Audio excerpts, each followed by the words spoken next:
to distant future next Sunday, AD. This is the level we're on right now. Really hope this doesn't continue throughout the rest of the video. It's a clockmaker's turn again. Oh, Clarence hasn't got his wings yet, has he? Clarence has apparently tried and failed to get his wings for 200 years. Even after working his way through life, a faithful person good enough to get into heaven, he still has to perform one more task to get his wings. Nothing is ever good enough. It's graduate school for church.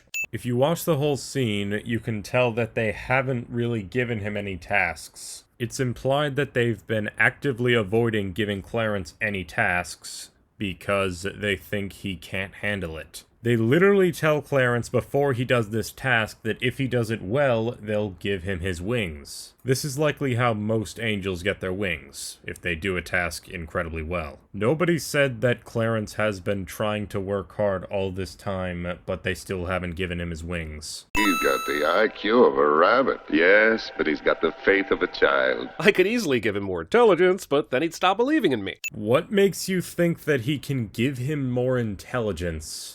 Nobody ever said that he can do that. At exactly 10:45 p.m. Earth time. You hear that, Australia? It might be 11:45 a.m. where you're at, but be sure to wind those clocks back 13 hours. You're on Earth time now, bitches. Huh, that was actually a valid nitpick and pretty funny. Good job. Sit down. Sit down? Cosmic Clarence would be stellar at CinemaSins. What? See the town? Where? I don't see a thing. Oh, I forgot. You haven't got your wings yet. Do you normally show a non-wing person a vision and forget they don't have their wings? And I'm really beginning to wonder what the big deal is with having wings, other than being able to spy on unsuspecting people. That's the only power we're told about wings in this entire movie. Joseph likely doesn't show stuff like this to people without wings that often. That's probably why he forgot to make it viewable for Clarence. That's Henry F. Potter. He's one of the more famous American no-match potters. Hey, this dude has a name that's exactly like this iconic character. That's a sin for some reason. Wish I had $1 million. Hot dog! Believing in things.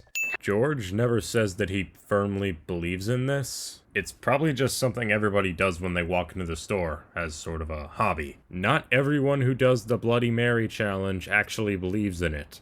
This thermometer that is behind a young Violet and Mary was not made until 1938, and this part of the movie takes place in 1919. Is this the year you can't hear on?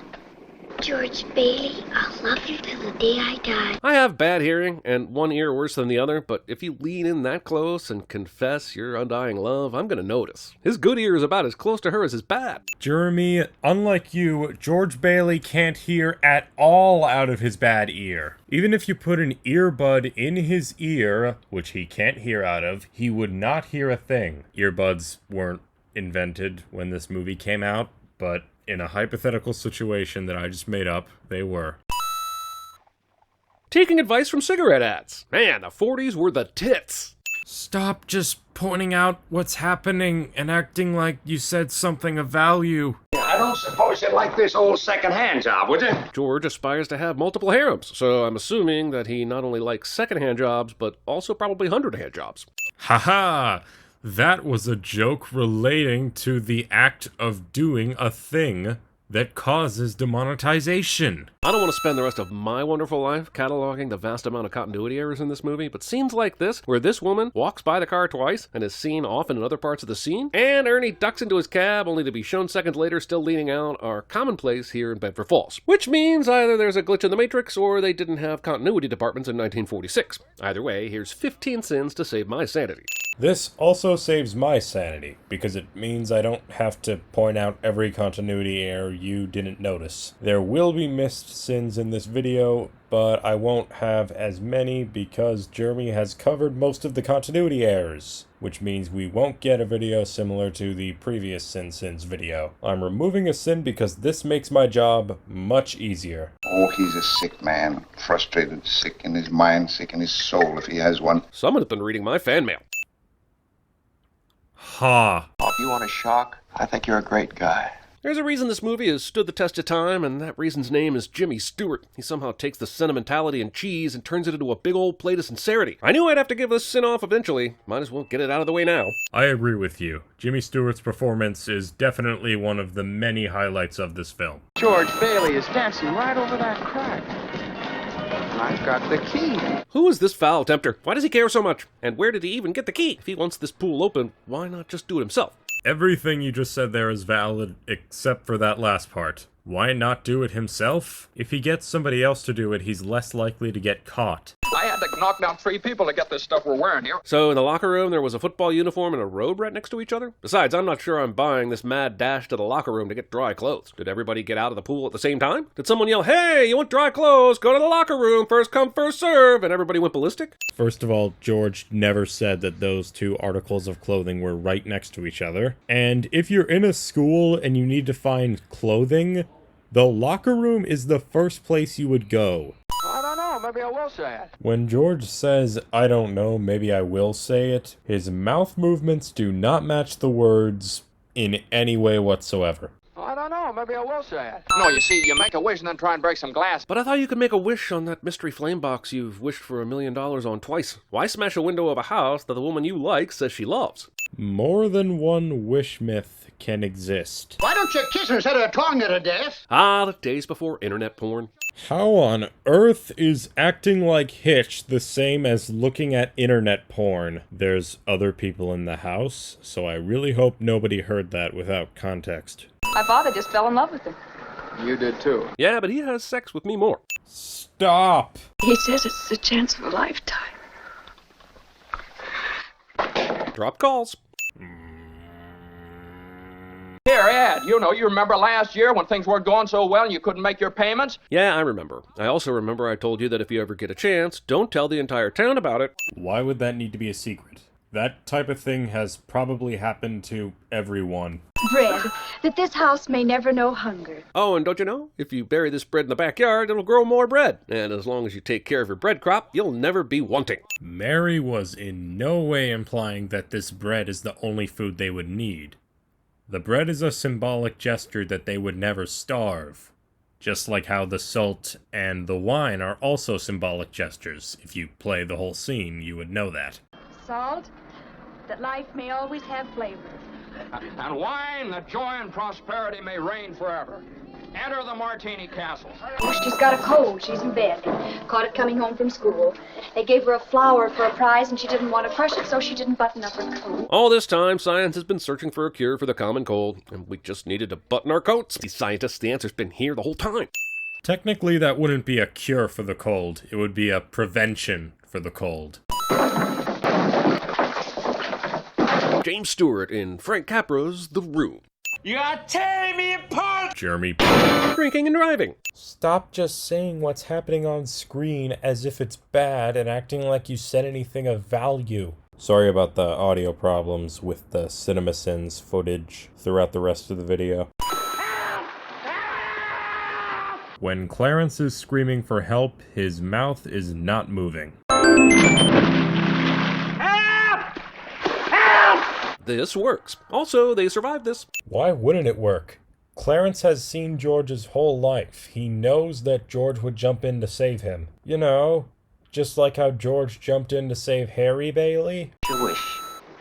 You've never been bored. What I'd like to know is if Clarence wasn't given the power to show George's life if he didn't exist, what would the solution have been? Could he have just come up with this on his own? Or did it require George to say he wished he was never born? It's no wonder Clarence hasn't gotten his wings. The task required of him is nearly impossible. In fact, there should be a long line of people who have failed time and again to earn their wings, right? Okay, what if Clarence didn't have the power? The test isn't that he needs to do this without power. The test is if he can use his powers wisely. Creating a world where George Bailey doesn't exist and showing George the terror of what would happen if he didn't help those people was clever enough in the eyes of Joseph that he decided to do it. If Clarence did have powers, he would do this. This test proves that he can use his powers correctly. Second is, there should be a long line of people who failed to get their wings.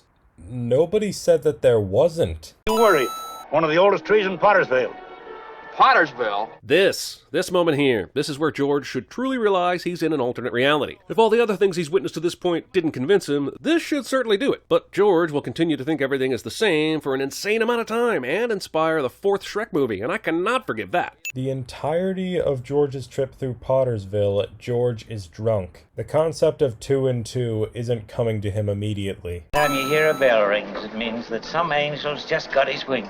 Well then, by my calculation, we must be pretty popular in heaven, cause we ding that bell constantly. Look at me, fellas, I'm handing out wings! I'll let this slide. You see, George, you were not there to stop Gower from putting that poison into the capsule. What do you mean? What would have been awesome is if this movie found a way to show some things that were better if George didn't exist. Like, for instance, that the family George saves at the beginning of the movie by not giving them the poison capsules. What if that family didn't even have diphtheria? What would George learn from that? If you show George that some people's lives are better without him, he might consider jumping off the bridge again. Do you want It's a Wishful Life? I have no papers, no cards, no driver's license. Oh, but look, here's that $8,000 your Uncle Billy lost. Won't do you any good here, though, but isn't that fun? I don't even know why. A chance to see what the world would be like without you. But only if all the things around you would have happened at the exact same time. The problem with this self-obsessed thinking is that it doesn't take into account the butterfly effect. The millions of minute ways the world changes when any tiny factor is changed. It's all there in the Ashton Kutcher documentary on the same subject. You should watch it. The butterfly effect will not do anything here. This is a world created by gods.